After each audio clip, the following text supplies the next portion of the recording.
By now, you've probably heard my magic wand story. It's a brand that's been part of my personal journey for more than 20 years. But no matter how many times I sing Magic Wand's praises, I'll never be able to fully capture the story of this incredible brand. Well, now journalist and author Kate Sloan just completed a limited audio series documenting the history and impact that Magic Wand has created over the last 56 years. It's called Making Magic. And the series chronicles Magic Wand's incredible brand story through interviews with nearly 40 experts, performers, business owners, educators, and fans. So I got a sneak preview of this series, and what I loved is that Kate weaves together snippets from all their interviews into this amazing story arc. She covers Magic Wand's journey from appliance store massager to its legendary influence on culture and sexual independence, and it's all just fascinating. The first episodes of Making Magic are available now at makingmagicseries.com or on all popular podcast platforms. Just search for Making Magic or visit makingmagicseries.com today. I want to talk about unhealthy patterns in relationships, specifically tonight in our sexual relationships. You know that I'm a fan of orgasms. And I want to be clear that I don't believe that the goal of sex should be to have an orgasm. And so one of the things I'd love to impart is not all about that. So anyway, in thinking about orgasms, there is an orgasm gap. It exists. You know, men take anywhere from like 6 to 10 minutes to orgasm, and women are like 10 to 40 minutes. And so that happens. And as a result of that, there's a lot of women who are just kind of cheating themselves out of orgasms, and partners who don't really understand it because what we see in porn or television is very different. So talk a lot about the pressure. You know, we feel pressure too. As a woman, I can tell you that I felt so much pressure to orgasm and to be into it, because I used to have this belief that if it didn't happen by a certain time, like I remember staring at the clock when I was having sex with somebody, and I used to think like, it's been 8 minutes, 9 minutes. Oh God, guess what I gotta do? I gotta fake my orgasm. And the reason why I did it, especially as a woman, but let me tell you something, men fake orgasms as well. I remember that was shocking when I first heard that. I was like, what? Anyway, before I had the language and the confidence to talk about sex, I would just think that was like my option. And the other thing I would do is I would start to quicken my breathing. Like, he's about to come, so I'm gonna but it had nothing to do with my own pleasure. It was like, okay, this is gonna get him to come, and it sounds like it feels really good, but it doesn't. You know what I'm talking about. I think you know what I'm talking about. And then I would also fake it because I didn't know how to orgasm with a partner. I didn't know how I would even explain to him. I didn't even know that he really wanted to figure it out. I'm like, well, I'm already doing something wrong here because I should already be orgasming. I don't want to be a burden, and I care about his pleasure more than mine. That's the big thing that we do. We prioritize our partner's pleasure often over our own. And I'm not saying that men are walking around going, great, as long as I had mine. I think the reason why a lot of us fake it is because the lovers that you want to be with are like, oh, I really want you to come. I really want you to. I'm so bummed. Subscribe to Sex with Emily for more sex, dating, and relationship advice. You need to have an orgasm. You got to get that out of there, you know? I said, I'm in a great mood. I masturbate every week, you know? So I'm a reformed faker. My name's Emily Morse, and I used to fake orgasms. I'll admit it. Is there like a 12-step group? I've been married now for 21 years, almost 22 years. And my wife has complained that my sex drive is not the way it used to be. Some guys wouldn't even try. Like after sex, they'd just be like, did you come? And I'd say, no. Look into his eyes. They're the eyes of a man obsessed by sex. Eyes that mock our sacred institutions. Bedroom eyes, they call them in a bygone day. Well, I actually got some emails recently. And so I got one from Carly, 22 in Maryland. And she says, Dr. Emily, hi, I love your show. I've learned so much from listening. My boyfriend and I have been together almost 2 years. We care about each other a lot. The sex is great. However, I fake orgasms a lot. I started faking it early on to keeping things from being awkward until that I did not hurt his ego. He loves and pleases me often, gets frustrated or angry at himself if I don't orgasm. I assured him it's enjoyable and still feel good even if I don't finish, but he doesn't get it. When I think about our future together, I don't want to always have to fake it or to lie to him. I also want to actually have an orgasm. How should I go about making him aware of the situation without upsetting him? Also, I'm unsure exactly what an orgasm feels like. Like, she's never had one. So sometimes I'm unsure if I had one or not. Could I fake it until I make it? Am I such a good actress? I can convince myself? Haha. Well, I guess I could unpack that one. But there was another one that's really good. Well, that's kind of similar. And this is from Cassie, 27, and she says, whose responsibility is it for orgasm? She says, I orgasm clitorally from what I remember. I was with my ex for 8 years. I never orgasmed. When I would, it was because I'd have to masturbate afterwards with him next to me or possibly masturbate during sex, but it wasn't about him. Now that I'm single, I slept with a few men who some take initiative to eat me out or make sure I orgasm. There's others who don't. Is having an orgasm my responsibility? It seems like a silly question, but I remember having a conversation with one man I was sleeping with. I told him I rarely had orgasms, and he's like, come on, you got to direct these guys. I seem or feel inexperienced because with my ex, it was the same cookie cutter where he was the one who got off. I blamed men for not making me orgasm, but now I think I'm looking at it wrong. So Dr. Emily, is orgasming my responsibility and men are just there to assist? Or should I go into sex with the mindset that they should be the ones making me orgasm? Once this question is answered, I can have a better understanding of what to do in the bedroom and possibly orgasm more myself. I kind of wanted to read this because if you are faking orgasms, you are not destined to a life of forever faking. I'm going to help you, Carly, get out of that and tell you what to say so you don't have to fake it anymore. And then also responsibility, Cassie, I totally related because I used to blame men. I'd be like, it's their responsibility. I didn't orgasm. Why aren't they good lovers? And I was like, oh shit. How can anybody else make you orgasm if you don't know yourself? And if you don't know yourself, it means you haven't been that comfortable exploring your body and figuring out what feels good to you. So it's everybody's responsibility. So I think that's interesting. I'm going to cover all of that, why we do it, how to stop doing it, and how to communicate about it. But let's talk to Fab. You're Fab in Texas. Hey, Fab, what's going on? Thanks for calling. You're Fab. Hey, so I knew it. Hi. Yeah, I am Fab, and that's really part of my name. I'm not giving my full name, but that is part of my name. I'm down with it. So I'm not quite 40, but last year I had a hysterectomy.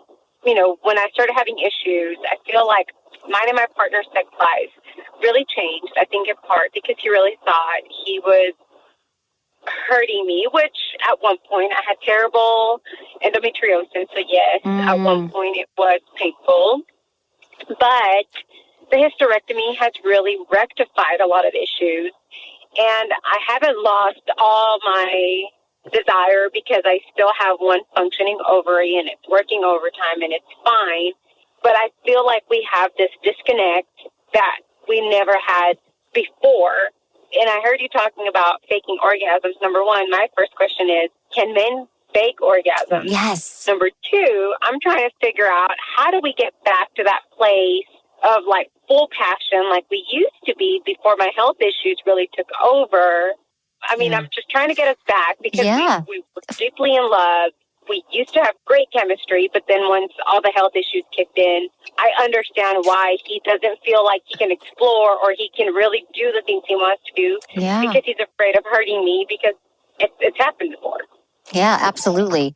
Well, Fab, this is, thank you for sharing this. I just think it's such a common thing. Like we want to get back to where it was and then things go awry and then how do we talk about it without hurting our partners? And it's a whole thing. But what I would recommend is talking to him about it, like straight, like outside the bedroom and let him know and just say, I just want to talk to you, babe. I know we haven't talked about our sex life in a while and it was really painful after my hysterectomy, but I want you to know that I really love you and our sex life is so important to me.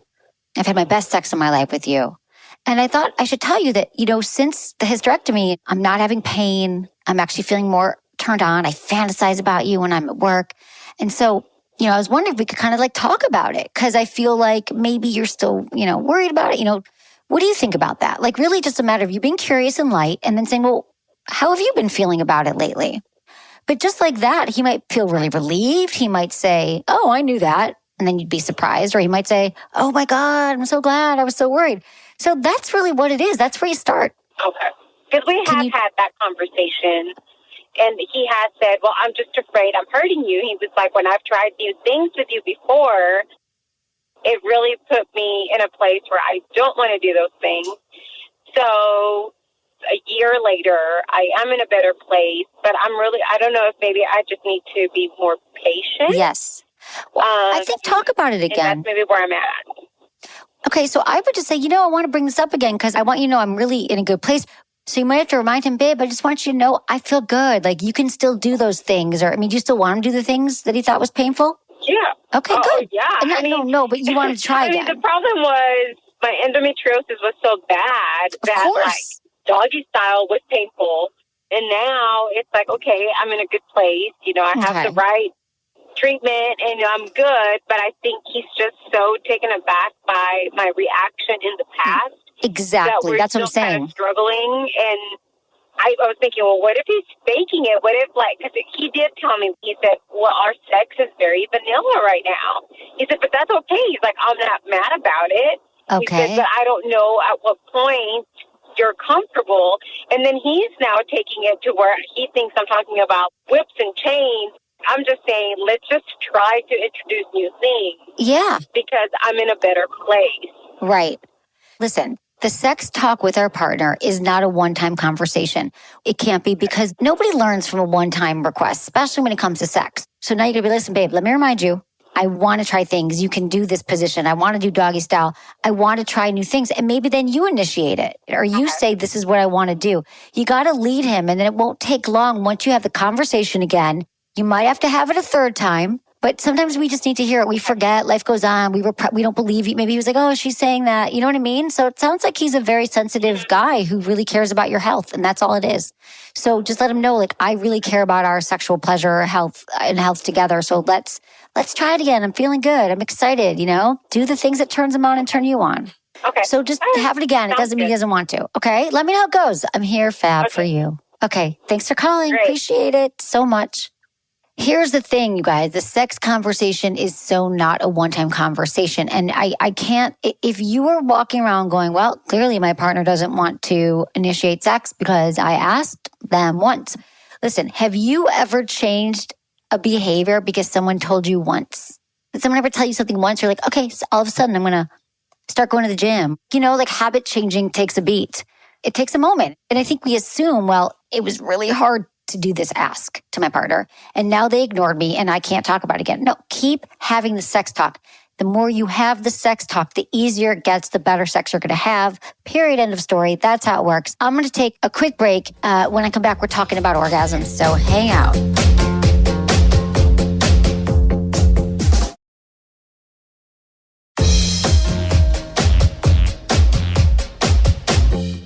Amanda just posted something. Yeah. She's on the chat.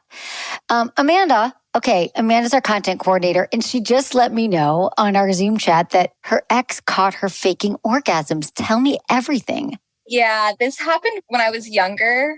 One morning, I faked my orgasms probably half the times we had sex. And one morning we were at a Denny's. I'll never look at Denny's the same way. And without looking up from his menu, he just said, I can tell you've been faking your orgasms. And I was so embarrassed that I never did it again. Wow. That's amazing. Did you admit it? Yeah, I was shocked. Because I think I was 21 or something too, or 22. So I was just really embarrassed. But now I kind of see it as it was a gift. It is a gift, right? I love that he called it out. I love that he said something to you. So, Amanda, let me ask you, so why were you faking it? Do you remember why?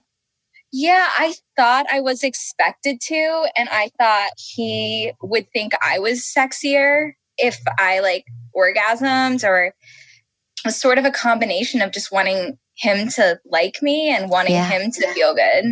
Yeah. Isn't it funny that we do that we're like, oh, now I'll be asked back or he'll like me. I got to orgasm or I'm going to be deemed a bad lover, when really it doesn't make any sense once you have the knowledge. The truth is, what you come to realize is that you come more. No, what you come to realize is that you can come, and that it's actually your partners want to please you and be great lovers, but authentically. The ones that you really want to be with are oh, I want you to have a real orgasm. How can we get there? But we don't know that because we think we should be orgasming like that, like men do.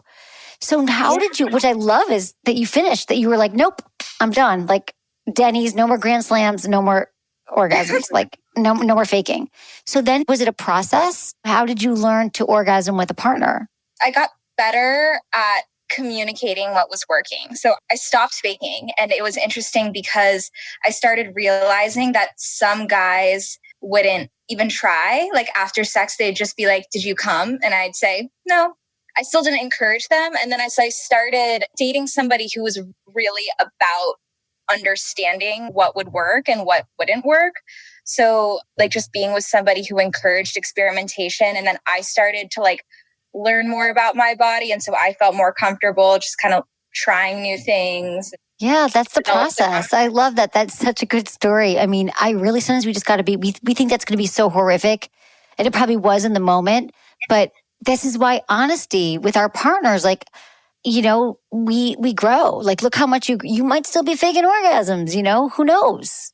I love that. Thank you for sharing that. And that totally sums it up. It's like, we want to please them. We think we'll be a better lover. It's like performative, right? And so it's like, and then you probably faked it like how you heard in porn, or I wonder how he knew. Do you remember what you did? I think now that I've like know what a real orgasm feels like, there's such like a body reaction to it. You know, there's such like a physical reaction that I'm sure they can like feel the difference. That's my guess. Yeah. That's great. That's true. You hope that they can. Some can't. And what you also brought up is, God, there's so many things here. It's that, something you just said about we think that they expect it. They expect us to orgasm. I think that I used to feel that I got it down. Like I was like, okay, I kind of knew how it felt because I'd started to masturbate on my own. I didn't have an orgasm with a partner. So I was just faking. And then I was like, okay, I have to figure it out. Like I'm going to get into my own pleasure and then I'm going to explain to a partner. And so then what I realized, there's also those partners who don't care. They roll over and they're like, did you have one? And now I'm just like, you would know. But again, those guys I've been with that just roll over or don't even make an effort. Where I used to get frustrated, to me, they just don't know. Like they don't have the knowledge. They've probably been with partners in the past who never felt safe telling them. And then sometimes when you bring it up to some of these guys, they're like, everyone else I've been with has an orgasm. And I'm like, I guarantee you that every time you've had sex with someone for 3.2 minutes, like you just did with me, that they did not have an orgasm. Like statistically speaking, there is no way. But again, it's more like them not having the knowledge, them not having the education that like, oh, women are slow cookers, men can be more frying pans. We need more time to kind of like get going, and just sticking it in for the majority of penetrative sex, not going to work, not going to fly. Let's talk to Pete, 42 in Florida. Hi, Pete. Thanks for calling. Hi, what's going on, Pete? Of course. I've been married now for 21 years, almost 22 years. And my wife has complained that my sex drive is not the way it used to be. I'm 42 years old, and if we have sex once every couple weeks, I'm all right with it. What can I do? Well, Pete, tell me, what do you think? Has anything changed? Are you taking any medications? No, I work quite a bit, and I find my wife sexy. It's just, yeah, you've been with her since you were 21. So yeah, that's something too. Here's the thing, though. It sounds like you work a lot. Do you enjoy your job, or are you in a stressful place? I'm in a stressful position. I'm a public servant. Let's put it that way, too. Okay. So you know what, Pete?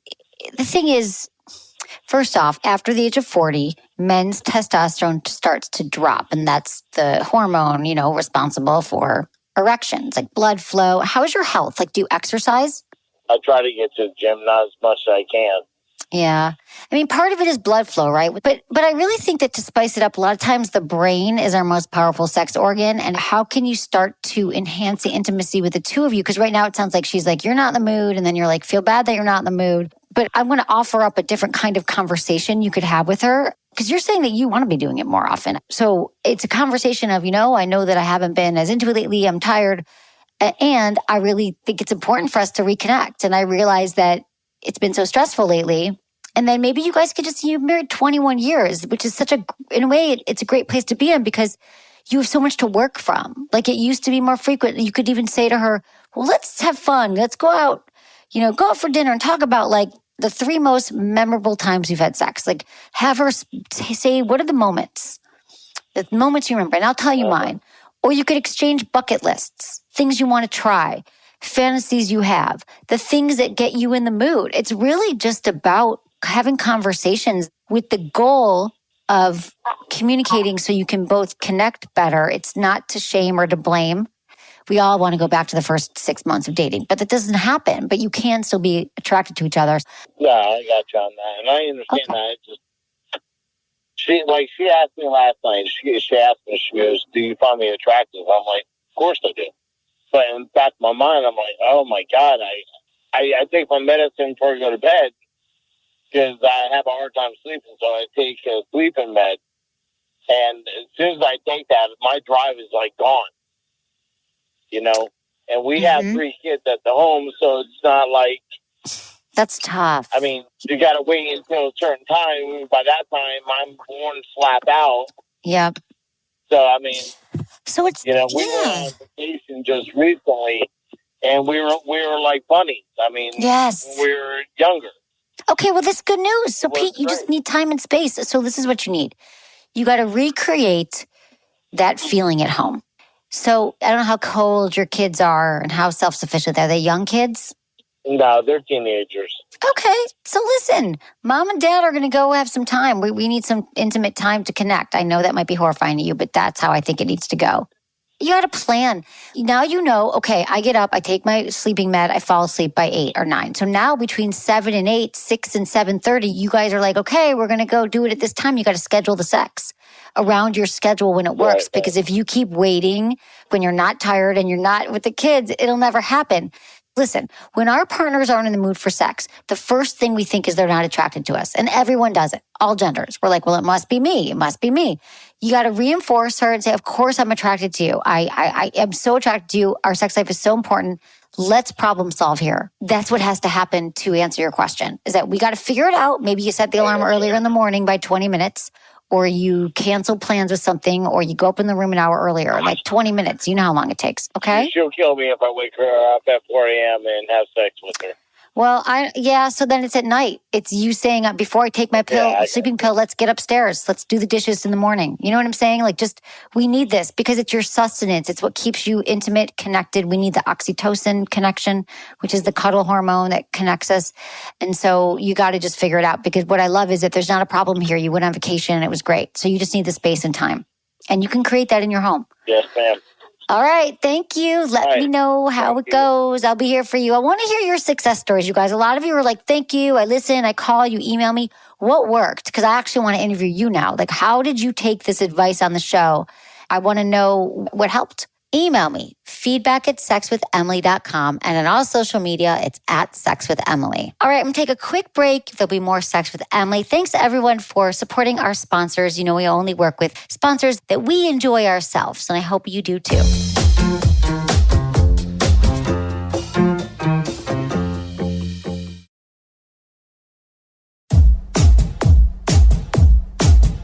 We've gotten into all the things tonight, all the things. Okay, let's talk to David, 57, in Michigan. Hi, David. Hi there. I'm from Minnesota. Oh, Minnesota. Got it. I saw the MI. Yeah. I got excited because Michigan. I'm from Michigan, but you're in Minnesota. Right. I get people do that all the time to me too. What's going on?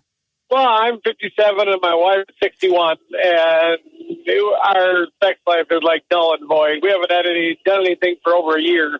Every time we do, if we try, it's like, no, quit, don't do that. And if we ever get to do the intercourse, it hurts. So it's kind of hard to get romantic when you do something like that and it hurts.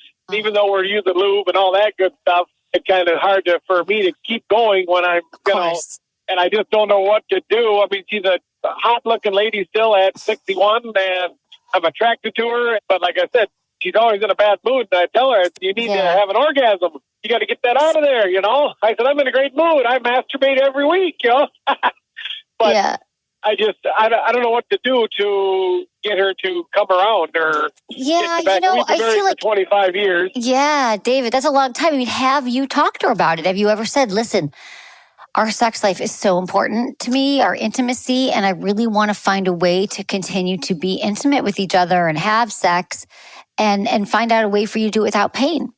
Well, I try, and then she goes, well, sex isn't the only thing in a marriage. I'm like, no, but we're not 90 years old out on the rocking chair. And I said, I got to have some sex or something. And she's like, oh, well.